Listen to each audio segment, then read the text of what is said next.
Hello friend, कैसे हो सभी। आप देख रहे हो डिफरेंट यूनिक क्लासेस, जहां पर आपको मैथ के सवालों को सबसे अलग तरीके से समझाया जाता है। दोस्तों, आज हम सीखेंगे साधारण ब्याज। साधारण ब्याज मैथ का एक ऐसा टॉपिक है जिसका बहुत ज्यादा यूज होता है। बट बहुत सारे लोग इसमें बहुत ज्यादा कंफ्यूजन हो जाते हैं, बट ये तो बहुत ज्यादा इजी है। साधारण ब्याज आपका इतना इजी है कि आप इसको अपने माइंड में भी कैलकुलेट कर सकते हो बिना किसी कॉपी पेन के। तो आज समझते हैं हम लोग साधारण ब्याज को किस तरीके से हम अपने माइंड में कैलकुलेट कर सकते हैं। देखो, कोई भी चीज हो, मैथ का कोई भी आपका टॉपिक हो, अगर आपको उसमें स्मार्ट स्मार्ट बनना है तो आपको सबसे पहले उसकी बेसिक को समझना पड़ेगा। हम लोग करते क्या है, कभी भी हम लोग मैथ की बेसिक को नहीं समझते हैं, इसीलिए हम लोग मैथ में बहुत ज्यादा कंफ्यूजन रहते हैं। मैथ आपका सबसे ज्यादा अगर कोई इजी है तो वो मैथ है, क्योंकि मैथ में आपको सारी चीजें ऑलरेडी से दे रखी होती है। अभी मान लो आप जब इंग्लिश का भी आपका कोई सब्जेक्ट है या हिंदी का है, कोई भी आपका सब्जेक्ट है, तो आपको उसमें याद करना पड़ेगा, तब उसमें आप कुछ कर सकते हो। बट मैथ में ऐसा कुछ भी नहीं है। आपको सब कुछ उसमें दे रखा होता है, क्वेश्चन में ही आपको सारा कुछ क्वेश्चन में दिया होता है। बस उसको आपको समझकर उसमें ही आपको कैलकुलेट करके सॉल्व करना होता है क्वेश्चन को। इसलिए मैथ बहुत ज्यादा इजी है। बस आपको करना क्या है, हमेशा मैथ के क्वेश्चनों को बेसिक से समझा करें। यहाँ पर हम समझते हैं साधारण ब्याज को। क्वेश्चन में कह रहे हैं आपसे 1800 रुपए का 5% वार्षिक दर। देखो, मैथ में अगर आप होशियार बनना चाहते हो तो सबसे जरूरी जो इसका सीक्रेट है वो आप समझ लो क्या है। मैथ का ये सीक्रेट है कि सवाल को आप इस तरीके से पढ़ो कि वो सवाल आपको समझ में आ जाए कि आपसे सवाल में क्या बोला है। यही मैथ में होशियार होने का सीक्रेट है। अगर आप इस चीज को सीख गए तो आप मैथ में होशियार बन जाओगे। हम लोग गलती ये करते हैं, हम लोग मैथ के सवालों को तो पढ़ते हैं बट कभी भी उसको समझते नहीं है कि इसमें क्वेश्चन में हमसे बोल क्या रहा है और हमसे पूछ क्या रहा है। बस सवाल में फॉर्मूला ट्रिक ये सोचने लगते हैं हम इसमें क्या लगा है क्या नहीं लगा। अरे पहले सवाल को अच्छे से पढ़ो तो आपसे उसने बोला क्या है। कभी कभी एक सवाल को हम थोड़ा सा घुमा देते हैं, लोग कंफ्यूजन हो जाते हैं। फिर क्यों कंफ्यूजन है? क्योंकि उन्होंने कभी बेसिक को उसको पढ़ा ही नहीं। यहाँ पर कह रहे हैं, देखो सवाल को किस तरीके से समझोगे आप।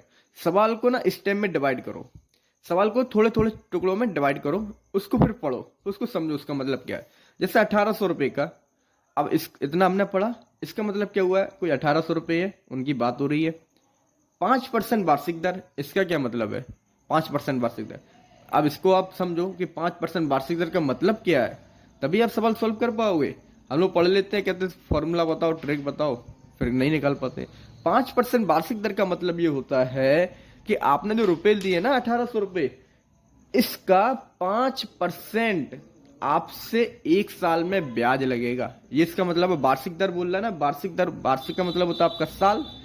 साल की दर दी हुई है आपको कि एक साल में आपको 5%, 1800 रुपए, जो आपने रुपए है ना 1800 रुपए, इसका आपको एक साल में 5% ब्याज देना पड़ेगा, है ना। अब कह रहे हैं 7 महीने का। सवाल को बहुत अच्छे से समझो, डीपली से। आपको देना कितना है? 5%। कब? एक साल बाद। जानते समझना। आपसे पूछ कितना रहा है? 7 महीने का ओनली। सवाल को इन्होंने घुमा दिया है एक बार, इसलिए लोग फॉर्मूला टेक याद कर लेते हैं और उसमें जब रखते हैं वैल्यू, आंसर कहां से आएगा। आपको 7 महीने का पूछा है। अब यहाँ पर लोग क्या करेंगे, फॉर्मूला लगाएंगे, S I equal P R T अपन 100। ठीक है। अब ये फॉर्मूला आप खुद बना सकते हो, कभी आपने माइंड ही नहीं किया ये फॉर्मूला ऐसा ही क्यों बनता है। पी की जगह 1800 रखोगे, आर की जगह 5 रखोगे, टी की जगह लोग क्या करेंगे 7 रख रहा है, बटे 100, इसको उठा के सॉल्व करता है। 9 7 63, 18 5 90 और आपने 9 ठीक है। ये आपका सवाल गलत हो गया। क्यों गलत हो गया? क्योंकि हमने सवाल को बारीकी से नहीं समझा है। यहाँ पर कितना दे रहा है? 7 महीने। आपसे वार्षिक दर कितनी है? 5% वार्षिक दर है। यहाँ पे जो दर लग रही है आपको सालाना लग रही है कि 1800 रुपए का 5% आपको एक साल में देना है। अब यहाँ पर आप क्या करोगे, 5% निकाल लो, फॉर्मूला टेक भूल जाओ, अपने बनते सब। फादर ब्याज की क्या फॉर्मूला है? आपको 1800 का कितना देना है? 5%। कितने टाइम में दे रहा है? एक साल में। 1800 का 5% कैसे निकालोगे? 1800 की बात हो रही है, अगर आपको परसेंटेज आता है तो आप डायरेक्टली इसका 5% निकाल सकते हो, 90 रुपए। अगर आपको फॉर्मूला ट्रिक नहीं आता, सॉरी परसेंटेज नहीं आता, तो उसको भी समझ लो आप। मुझे किसका निकालना? 5%, 1800 रुपए की। अब आपका 1800 जो है वो कितना होगा? 100%। 100% इक्वल 1800 रुपए। ठीक है। हमको निकालना कितना है? 5%। अब यहां पर कितना दिख रहा है आपको? 100। निकालना कितना है? 5। अब आप 100 में ऐसा क्या करें कि हमारा 5 रह जाए यहाँ पर। अगर हम 20 का डिवाइड लगा दें कितना रह जाएगा 5। हमने 20 का डिवाइड लगा दिया दोनों तरफ, तो ये 20 पंजे आपके 100, आपका रहेगा 5%। और यहाँ पे आप सॉल्व करोगे और आपका ये आ गया 90, कितना आ रहा है 5%, 90 रुपये। इसका मतलब क्या हुआ है कि आपको ना 1 साल में 90 रुपये देने पड़ेगा ब्याज, 1 साल में, क्योंकि 5% जो है ना आपकी वार्षिक दर है। व्हाट आपसे पूछा कितना है 7 महीने का। अब 1 साल में आपके 90 हैं तो 7 महीने कितना होगा, इसको कैसे निकालोगे आप। इसको निकालने के लिए आपको करना क्या है, अभी यहाँ पर देखा था कितना आ रहा था 630 रुपये, कितने का 7 महीने का, यहाँ पर 90 रुपये आ रहा है 1 साल का। तो ये गलती होती है, हम लोग सवाल को नहीं समझते हैं, बस वैल्यू रख देते हैं फॉर्मूले में।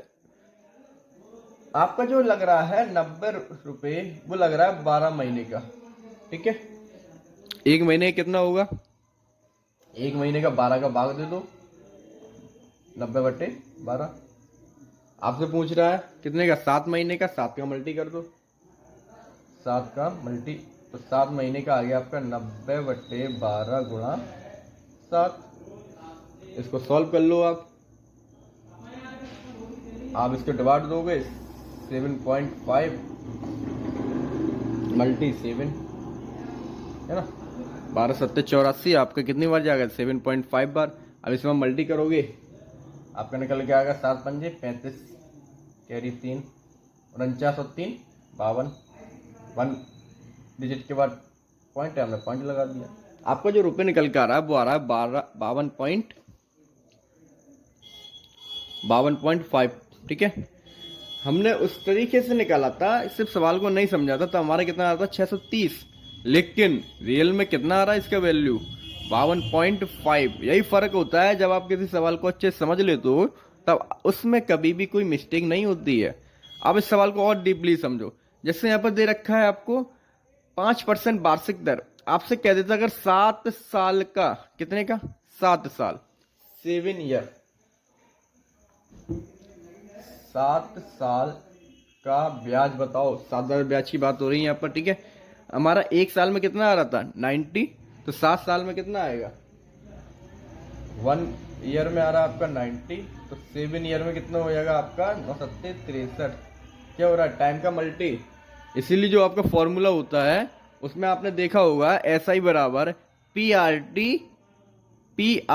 ठीक है। क्या होता है हमेशा मल्टी होता है, क्यों होता है, क्योंकि वो आपको टी का हमेशा क्या होता है मल्टी, क्योंकि 1 साल का 90 आया है, अब 2 साल का 90 मल्टी 2, 3 साल का 90 मल्टी 3, 4 साल का पूछता है तो 90 मल्टी 4, 5 का तो 5 का मल्टी 6 का 6 का मल्टी, तो यहाँ पर टाइम का मल्टी हो रहा है। ब्याज बराबर ये टी का मल्टी हो रहा है ना बटे 100। तो इस तरीके से आप क्या करोगे, सबसे पहले जो आपको वार्षिक दर दी है ना उससे आप 1 साल का निकालोगे कि 1 साल में आपसे कितना लग रहा है। और जब 1 साल का आपका निकल के आ जाए उसके बाद आप क्या करोगे, जितना भी आपको टाइम दिया जाए, अभी हम इसी सवाल को मान लो थोड़ा सा घुमा दें, जैसे हम यहाँ पर करते हैं आपको 16, ठीक है, और यहाँ पर करते हैं आपके 5। ये आपका दूसरा सवाल हो गया। ये कह रहे हैं 1600 रुपए का 5% वार्षिक दर से। इसका मतलब क्या हुआ कि 1600 रुपए का आपको 1 साल में 5% देना है। अब 1600 का 5% कैसे निकालोगे, 5% की ट्रिक होती है 20 का भाग देकर।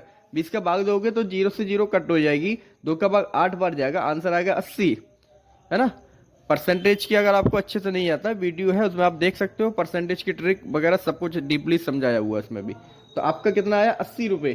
तो 1 ईयर में कितना निकल कर आ रहा है ब्याज 80 रुपये। आपसे पूछा है 5 साल का 8 पंजे 40, आपका आंसर आ गया 400 रुपये।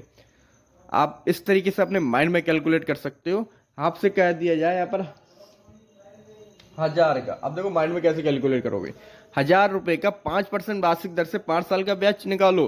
1000 का हम 5% निकालेंगे, कितना आएगा हमारा 50 रुपये, क्योंकि जब 20 का भाग दोगे आप तो आपका कितना आएगा 50 रुपये। अब 50 रुपये का 5 साल निकालना है आपको, 1 साल में 50 लग रहा है ना, 5 साल में कितना हो गया 250 रुपये। तो इस तरीके से दोस्तों आप अपने माइंड में भी साधारण ब्याज को कैलकुलेट कर सकते हो, ठीक है। अगर आपकी कोई प्रॉब्लम है, मैथ की कैसा भी कोई सवाल है आपको नहीं समझ में आ रहा है तो आप बता सकते हो, ठीक है। ओके।